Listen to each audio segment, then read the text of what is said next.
This video is all about the Mercedes key fob. We've just started to get the low battery warning error on the dash of our SL55, and in this video I'm going to show you a nifty little trick of how to get that battery out. I'm also going to go over why you may be going through multiple batteries in a year, how to fix that problem.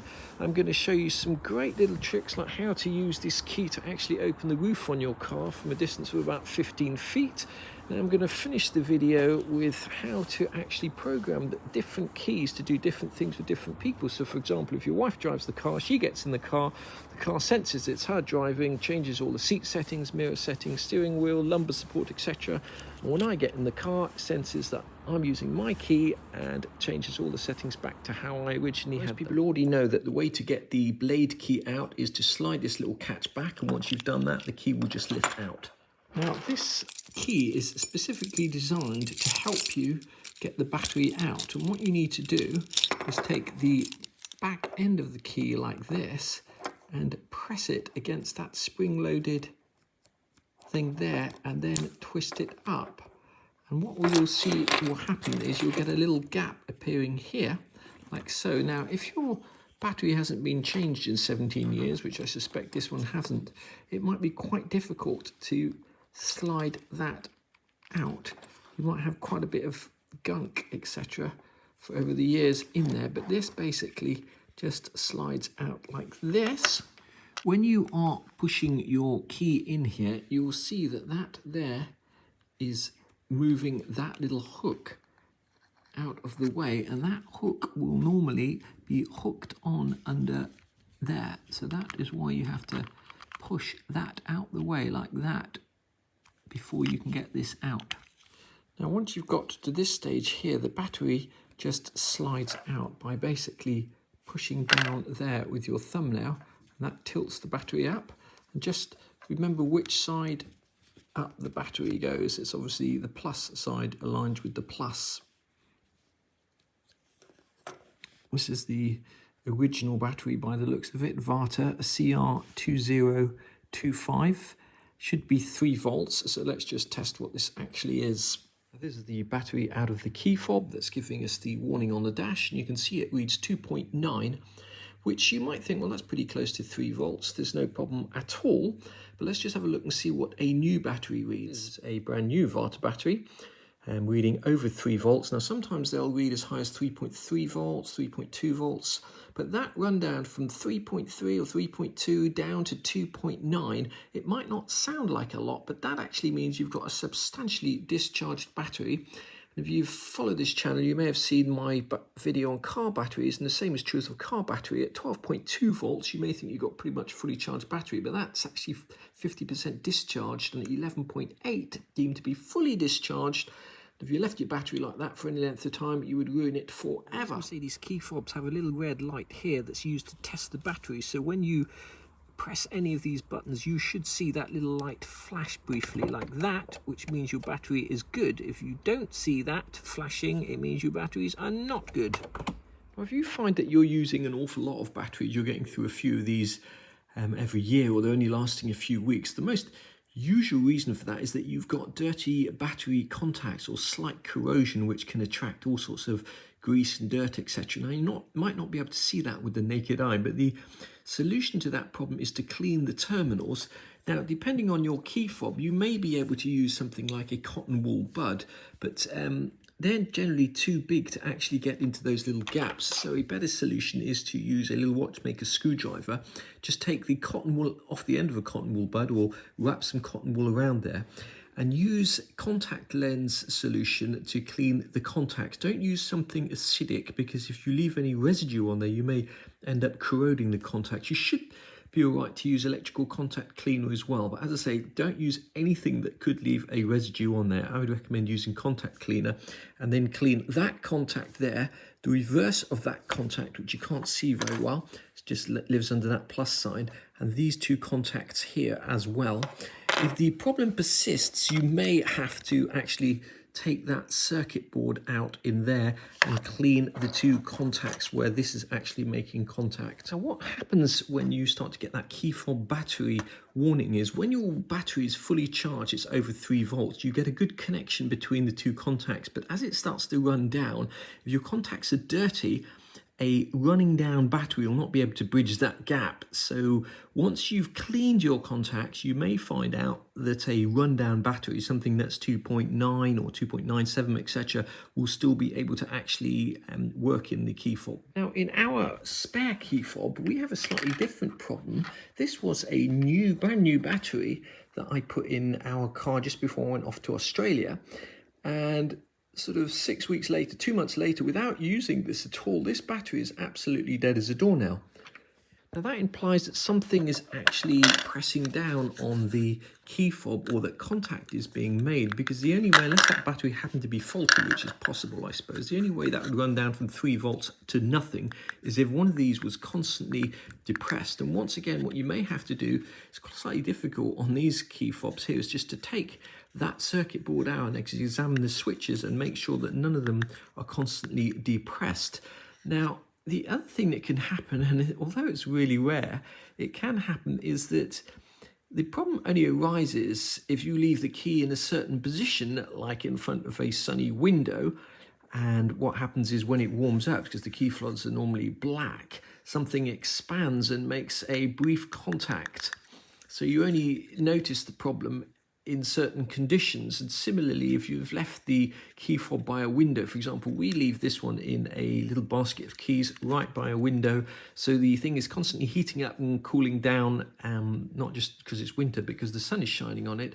So you could try replacing the battery and actually putting the key in a completely different place, like a dark drawer, to see if the same problem still happens. It's worth noting that on page 85 of the user manual, it does say never store the keyless go together with electronic equipment such as a mobile phone, metallic objects such as coin or films, since this can impair the key's effectiveness.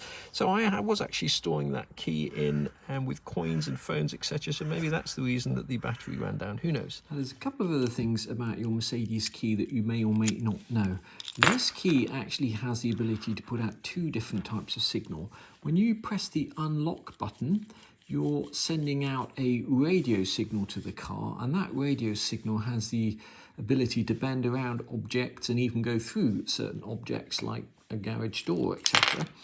When you use this key to start your car, you're actually using the infrared signal, which is a line of sight signal. If that's sending out an infrared signal, you can't just point it in a different direction and still expect it to work. And that infrared signal hooks up with the ignition module in your car. But a little known fact is you can also open the roof of your R230 SL from outside of the car, provided you point that infrared there at the infrared receiver on the door handle. If you want to open your roof remotely, all you need to do is hold down the unlock button, and you can see from a distance of 15 foot or more, you can put the roof down on your car. Now, if you find that you have to hold the remote right next to your door in order for that to work, you could try cleaning that little infrared panel there and the end of the key, but the problem is more likely to be the actual soldered joints, the dry soldered joints in the infrared receiver in the door panel. You can fix that by taking out that little circuit board and reflowing the soldered joints, but it's not a 5-minute job. If you want to test whether or not the infrared on your key fob is working, you can point this at a mobile phone camera and press one of the buttons and it should glow blue. Now, unfortunately, if you've got a modern iPhone, that won't work. So I'm going to just show you what should happen if you use the original iPhone 3G. For assistance, just point that at the camera screen, press one of the buttons, and you should see. There you go. See, that's glowing blue? That means the infrared's working. So one thing you may not have noticed, if your car came with 2 keys and it has the keyless go system, you may have not noticed that the 2 keys are actually color-coded slightly differently. Those little slidey tags there that you use to get the blade key out are actually different colors. One is black and one is gray. So yes, it's useful to know which key is which. But why would you need to know which key is which? Surely they're the same. Well, in actual fact, these keys can both be programmed to do different things. So for example, my key, when I get in the car, will move the mirrors and the seats to where I've positioned them.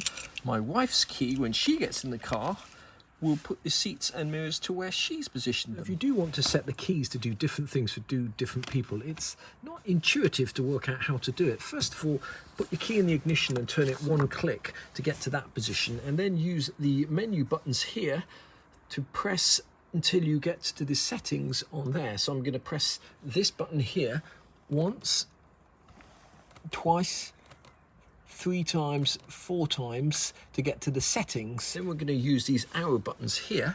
I'm going to press the down button once, and I've got the folding mirrors when locking as off, so my mirrors don't fold in automatically.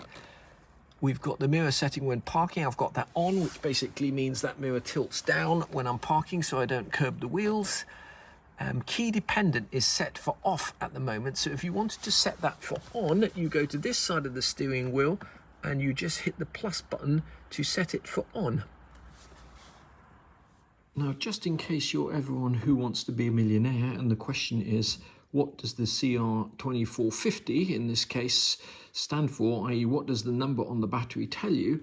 Well, the first 2 digits are the width of the battery, so a CR2450 would be exactly 24 millimeters diameter, and the last 2 would be the thickness. Now I'm not going to put this metal over the positive and negative, otherwise I'll short it out. So 50 means 5 millimeters. So that will be 5 mil thick, this battery.